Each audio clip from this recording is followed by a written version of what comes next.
when you're breaking down an animal, you have to know what you want to do with it before you just start hacking into it.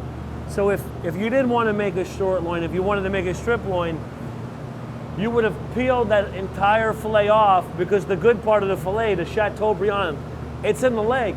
Right. So now you've just cut it in half. So now you have to take it out and sell it as a butt tender, which would be just the head of the fillet, which would be the Chateau. Now, what's the difference between the Porterhouse steak and the T-bone steak? Well, if you want to get technical, you could really only get about 2 porterhouses out of this, where the fillet, Can you see this, Jeff? where the fillet starts to get narrow, right about here. This spot, that would be the end of the porterhouse. Right. The porterhouse has the largest fillet. However, it also has the vein steak, which runs through the end of the short loin.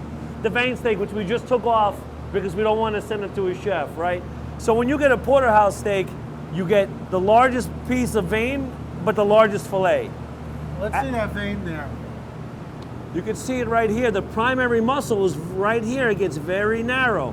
This is a little tougher, as you can see. And that vein is right in between both. So that perfect Porterhouse steak that has the full strip and the full fillet is maybe only one of those in the animal? 2. 2. On each side, so it's 4 portions side, per right, animal. right. Then you start to come into the T-bone, which is right here. It's this small section of the short loin, where you get a smaller fillet, but no vein steak on the other side. Right.